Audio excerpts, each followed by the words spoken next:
Nessa aula nós vamos falar sobre garantia, pessoal. A garantia nos contratos bancários é um assunto muito relevante e que pode reduzir a sua taxa de juros de forma considerável. Mas afinal de contas, o que é essa garantia? Garantia nada mais é do que algo que você dá em troca para o banco para garantir o pagamento. Ou seja, se você faltar com o pagamento da parcela, faltar com o pagamento do contrato, a garantia ela vem para suprir essa necessidade e não deixar o banco sem receber. E é por isso que ela faz com que a sua taxa de juros seja cada vez mais baixa. E aí a gente precisa entender por que diferentes tipos de contrato têm diferente tipo de taxa de juros. Justamente, vamos entender aqui. Vamos supor que você queira adquirir um veículo, então você faz um financiamento de veículo. Qual é a garantia desse contrato? O veículo, né? Mas se a gente compara a taxa do financiamento de veículo, que está ali em média 25%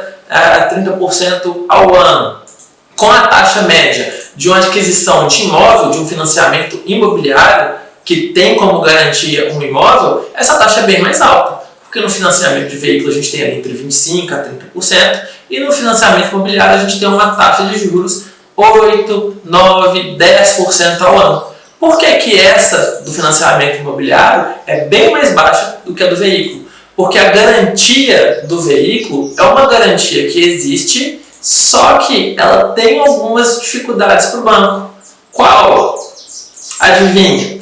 A pessoa fica devendo e some com o carro. Então essa é uma garantia que, dentre uma escala de garantia, ela é mais difícil para o banco executar. O imóvel, né, existem até alguns imóveis em outros países que as pessoas conseguem transportar de um lado para o outro. Mas aqui no Brasil isso é muito raro. Isso faz com que a garantia de imóvel seja uma garantia mais sólida, o que faz com que o banco consiga executar, até mesmo sem processo judicial. Inclusive, fica aí a informação, tá? Se você ficar devendo o financiamento do seu imóvel, o banco nem precisa de processo para te tomar ele. Ele simplesmente vai ao cartório, te notifica. Se você não responde essa notificação, não quita o débito, ele no cartório mesmo transfere a propriedade e já realiza o leilão quando é conveniente para ele. Mesmo assim, a gente vê que essa tarifa, essa taxa de juros do contrato de financiamento imobiliário é bem mais atrativa do que a do financiamento veicular. E aí a gente pode comparar com outros, como por exemplo, do empréstimo consignado, que nada mais é do que um crédito pessoal, o nome técnico é até esse. É um crédito pessoal, você chega no banco e pega, mas que tem uma garantia maior. Porque o crédito pessoal, quando você chega no banco e pega, às vezes você dá uma garantia de avalista.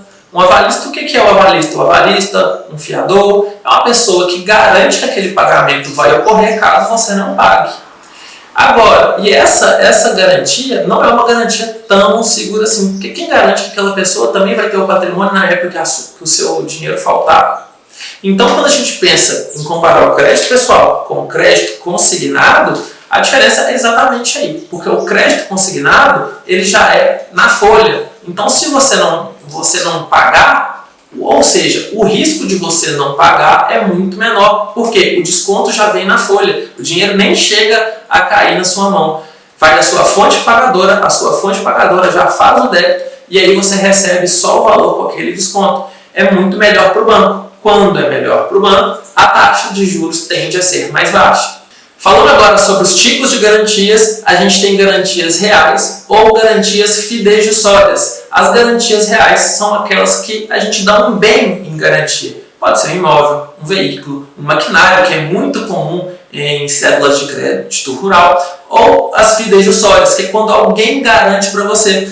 Pode ser um avalista, pode ser um fiador, ou pode ser até mesmo um seguro garantia, algo que é bem comum nos dias de hoje. E aí, falando sobre esse seguro garantia, é uma estratégia que eu gosto bastante, porque é algo que vai acrescentar no seu contrato ali, mas não deixa nenhum bem seu com uma alienação. Ou seja, quando você deixa um veículo, quando você deixa um imóvel, fica um registro ali no documento que você não pode vender aquele bem até o pagamento integral da sua dívida. Mas quando a gente consegue colocar um seguro como garantia, os seus bens ficam livres e desimpedidos. E isso é muito melhor para você, porque se aparecer alguma oportunidade de vender aqueles bens, algum bom negócio, você não perde. E pessoal, garantia é algo que é muito bom e algo muito bom para o banco, porque o banco tem aquela garantia de que ele vai receber o valor, e também muito bom para você que vai pegar o crédito, que você consegue pegar um crédito mais barato, mas a gente precisa falar dos riscos. Tá?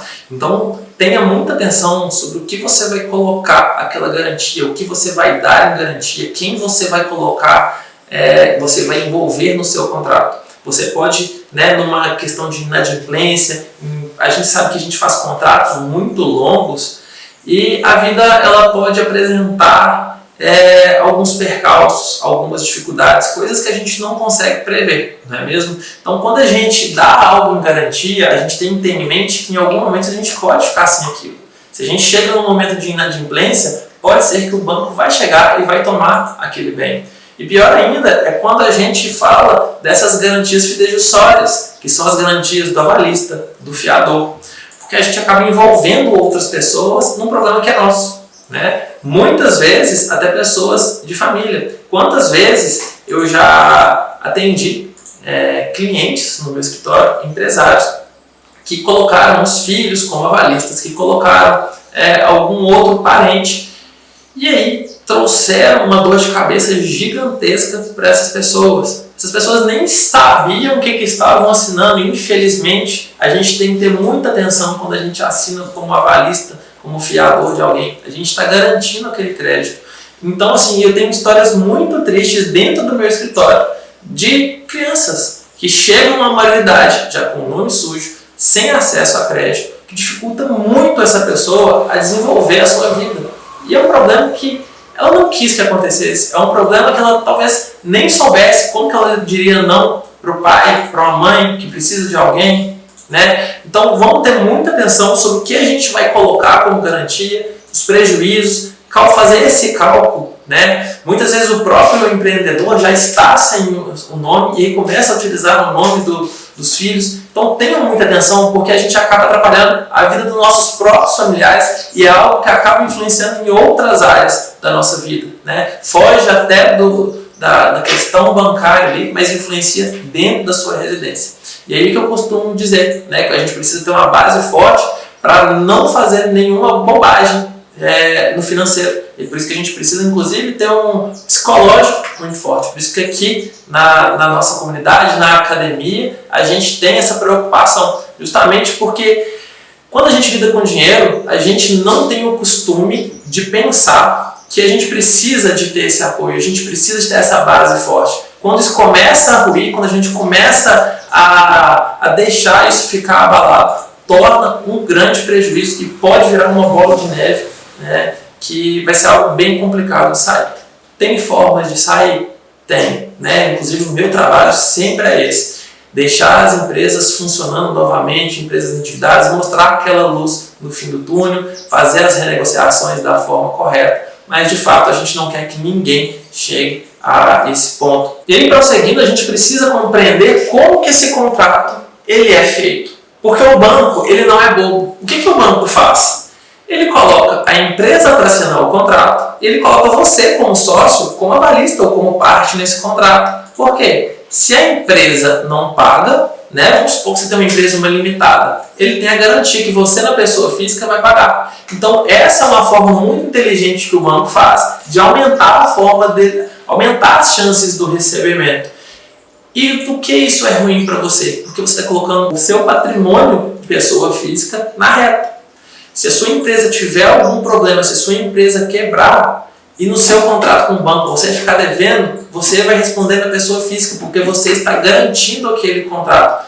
Tome muito cuidado. O empresário tem algumas coisas que ele precisa fazer, ele precisa ter atenção. Tem até uma frase muito interessante, é que o empreendedor, o empresário que realmente ama a sua esposa, que ama o seu marido, ele casa em separação de bens. Porque, do contrário, num caso desses, ele pode gerar um extremo prejuízo para a pessoa que você mais ama. Recentemente, a gente teve um caso lá no escritório que o cidadão estava devendo uma empresa e ele foi executado, movendo uma execução contra ele.